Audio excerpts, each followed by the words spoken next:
সোজা ডিভাইডারের উপর চাপিয়ে উঠে যাবে গাড়ি। রে বাপরে, এখানে আমার মারপিট হয়ে গেল। এ ভাই, হোয়াট দ্য হেল! ওরে বাপরে, তো ধুলোয় পুরো চান করে মনে হচ্ছে।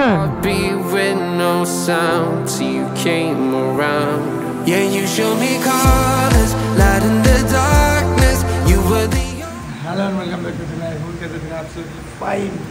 তো আবার সবাইকে ওয়েলকাম করছি একটা নতুন একটা ফ্রেশ ভিডিও। এই ফ্যানটা বন্ধ করি আগে, এই ফ্যানটার আওয়াজে নাহলে কোনো অডিও ফডিও কেউ শোনা যাবে না। তো আজকে আমি বাড়ি থেকে বেরোচ্ছি। আজকের ডেট হলো 10th of June 2024। এখন বাজে 8:03 সকালবেলাতে। আর এই যে আমার বাইক রাখা আছে পুরো রেডি একদম। এটা ক্যাম্পিংয়ের ব্যাগ, এটা ক্যাম্পিংয়ের ব্যাগ, এটা আমার টপ বক্স আমার জিনিসপত্রের জন্য, আর এটাতে আছে সুইচের টপ বক্স। আর এই যে সামনে ট্যাঙ্ক ব্যাগও লাগিয়েছি, ওষুধ ফষুধ যা যাবতীয় সব নিয়ে নিয়েছি, একদম পুরো সেট আপ রেডি। পাশে আমাদের ইউটিউব চ্যানেল লোগোটাও লাগিয়েছি, তোমরা সবাইকে ফলো করে নিও। সামনেও লাগিয়েছি একটা, জানো, ছোট্ট করে। বেশি দেরি করবো না, সোজা এখান থেকে বেরোবো। আজকের ডিস্টেন্স হলো, প্রথমে এখান থেকে যাবো মালদা, তারপর বাকির যা প্ল্যান হচ্ছে না হচ্ছে ওগুলো ওখান থেকে তোমাদেরকে দেখাতে থাকবো। এখন বেশি দেরি করবো না, সোজা দেখা হচ্ছে তোমার সাথে মোটর ব্লগ।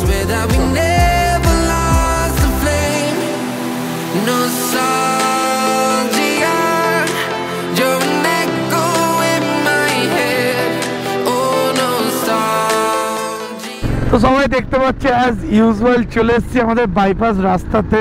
সকালে এখন বাজে সময় হলো 8:12।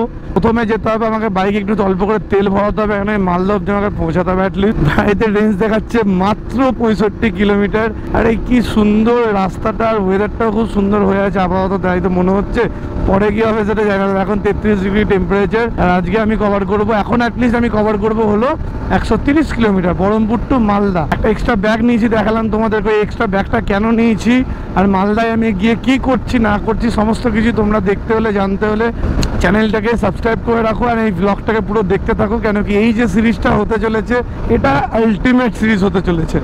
এটাতে আমরা মোস্ট প্রবলি 3খানা স্টেট কভার করব in a span of 7 days, and it will be a ride of about 3000 to 3500 kilometers. তো 7 দিনে 3500 kilometre is really big deal. দিনে 500 করে কভার করার ব্যাপার আছে একটা। দেখতে থাকো ভিডিওটা, আশা করছি ভালো লাগবে। আর আগে থেকেই চ্যানেলটাকে সাবস্ক্রাইব করে নাও, মজাদার কন্টেন্ট আসবে।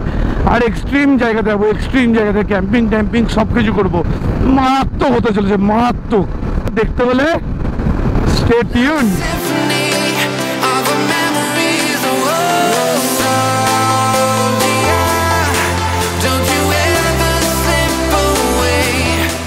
তো দেখতে দেখতে চলে এলাম রঘুনাথগঞ্জ। অলমোস্ট কভার করে ফেলেছি 55.6 কিলোমিটার। আর এখন সময় হচ্ছে 8:51। আর এখান থেকে ফারাক্কা হলো 46 কিলোমিটার।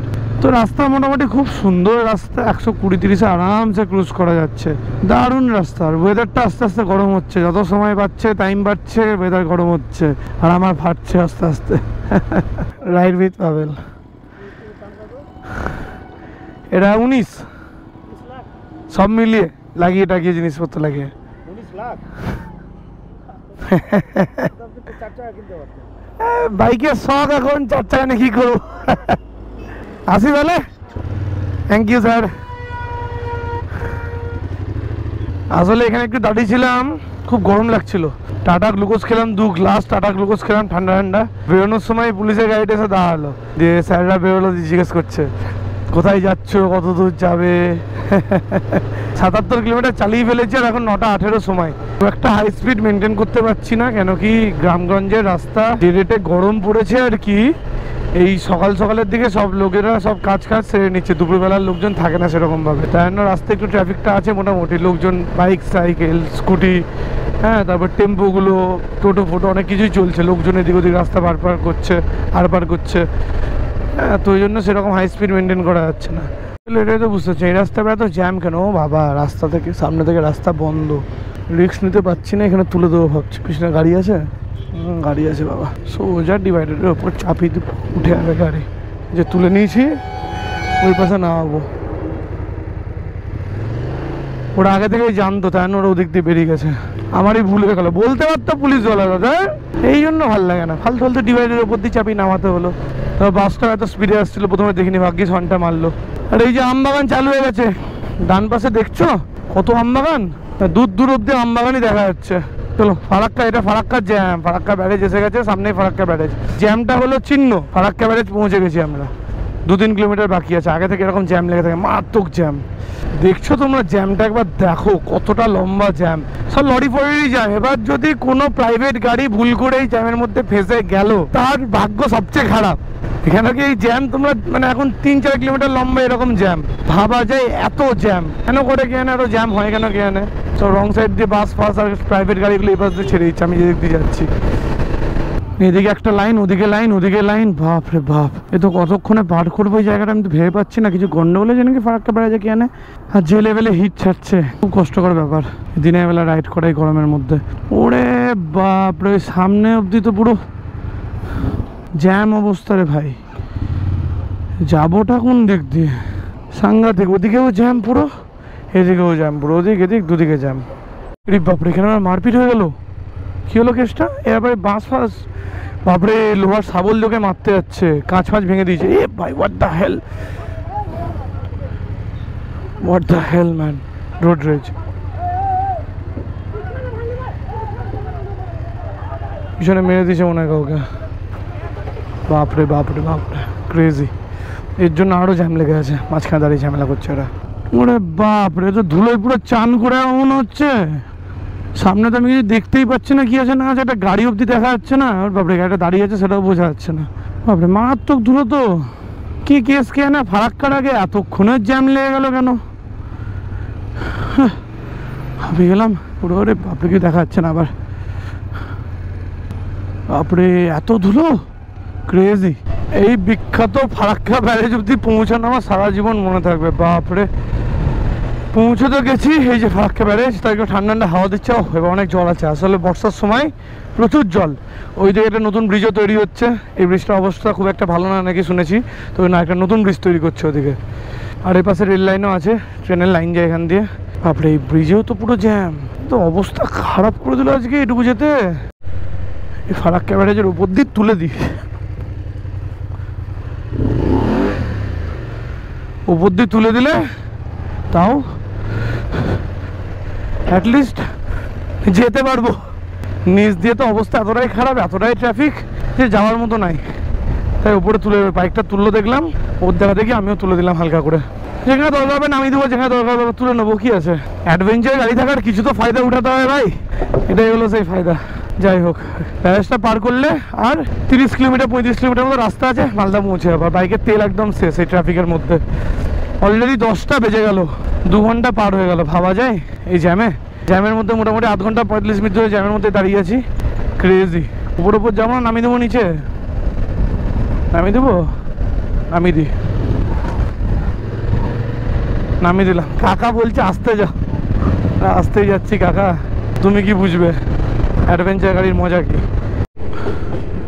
আর এই যে দেখতে দেখতে ট্রেনও চলে এলো। কি ট্রেন এটা? আনন্দ বিহার যাচ্ছে, মালদা টু আনন্দ বিহার।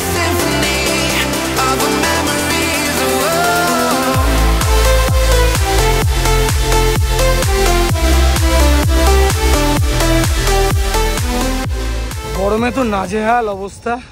কালিয়া চকের একটু আগে দাঁড়ালাম, দাঁড়িয়ে এই যে ভাইয়ের দোকান, হেভি আখের রস বানাচ্ছে। 20 টাকা করে গ্লাস নাকি? নাম কি? এই গরমের মধ্যে খুব কষ্ট না? 2 গ্লাস দাও, খাই লেবু দিয়ে। হ্যাঁ, চাঙ্গা করে আখের রসটা খাবো, খেয়ে মালদায় ঢুকবো। ঢুকে রেস্ট ফ্রেস্ট নেবো, তারপর সুজিত আসবে, ওই স্টেশন থেকে নেবো, তারপর বেরোবো। ট্রেনের টিকিটও কনফার্ম হয়ে গেছে। আর মুখ চোখের যা অবস্থা দেখানোর মতো রইলো না। রেডি? লেবু দেওয়া হয়েছে? ওফ, কি লাগছে দেখতে। দাও দাও তাড়াতাড়ি দাও, আর পাচ্ছি না।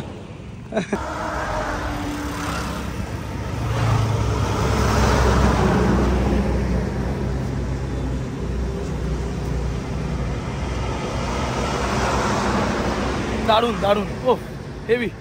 শেষমেশ 3 ঘন্টার কাছাকাছি রাইড করার পর ফাইনালি আমি মালদা পৌঁছেছি। আর মালদা আস্তে আস্তে যা অবস্থা হয়েছে না, বলে বোঝানোর মতো না। যা তা অবস্থা, যা তা। এখন গিয়ে গাড়িটাকে পার্ক করব আর টপ বক্সটা নিয়ে যাব পিজিতে। তারপর টুকটাক যে কাজগুলো আছে ওগুলো মিটিয়ে ফেলবো, একটু রেস্ট ফেস্ট নেবো, খেয়ে দে, তারপর বেরোবো। চলে এসছি পিজিতে। কমলেশ আমাকে অনেক হেল্প করলো ব্যাগ আনতে, ধন্যবাদ। এই অবস্থা চান টান করবো, তারপর দেখা করছি। এখন আর পাচ্ছি না, ফুললি এক্সস্টেড। পিজির মধ্যে ঢুকলাম, জামাটা চেঞ্জ করলাম না, একটা কাজ আছে করে এসে খালি প্যান্টটা চেঞ্জ করলাম। সব জিনিসপত্র ছড়িয়ে ছিটিয়ে ওদিক থেকে এদিক, এদিক থেকে এদিক করে রাখলাম আপাতত। এখন এইটাকে নিয়ে যাবো, এটাকে সেট করাতে হবে। এটা সেট না করলে আরেক ঝামেলা। চাবিটাও নিয়ে নি বাইকের, যদি বাই চান্স লাগে চাবিটা গেল কোথায়। তো এখন সময় হচ্ছে 6:40 অ্যান্ড সুইদের আসার টাইম হয়ে গেছে, সময় হয়ে গেছে 7:10-এর মধ্যে ট্রেনটা ঢুকবে। এখন সোজা যাবো সুইদকে নেব। তো আমি এখন দাঁড়িয়ে আছি স্টেশনের এখানেই, তোর ট্রেন চলে এসছে স্টেশনে, বাস আসছে। আর সময় হচ্ছে এখন 7:20, আর বেশি সময় নষ্ট করা না, তাড়াতাড়ি এখান থেকে বাইকটা তুলতে হবে। What if the years turn into gold? The longer we live, yeah, the more we grow. We could be 100 miles. কি ব্যাপার, এত তাড়াতাড়ি চলে এলি? এত শর্ট স্প্যান অফ টাইমে কত ব্যাগ নিয়েছিস ভাই? জুতো তুই ট্রেনে নেই, কাকে দেখছিলিস শুনলাম? কাকে দেখছিল? কাউকে দেখিনি তো। আমি রেকর্ড করে রেখেছি, কি দেখাচ্ছিলিস তুই আমাকে? সব রেকর্ড করে রেখেছি, কি দেখাচ্ছিলিস? ঠিক আছে, তাতেই এখন 4 লিট করে লাভ। তো চলে এসছি, আর সাথে তোমরা দেখতেও পাচ্ছ আমাদের বাইকটাও চলে এসছে। বাংলায় করছি আজকে, বাইকও চলে এসছে, সুবিধা চলে এসছে। অন্ধকারের মধ্যে কিছু দেখা যাচ্ছে কিনা জানি না। এই ভিডিওটা এতটা অবধি রাখবো। এটা হলো পার্ট 1 বহরমপুর মালদা। পার্ট 2 দেখতে হলে সাবস্ক্রাইব করে নাও চ্যানেলটাকে, মজা আসবে বলে এলাম। 7 দিন 3000 কিলোমিটার 4টে স্টেট, তাই তো? ও মজা চলে আসবে। চলো দেখা হচ্ছে পরের video. Like a symphony of memories, like a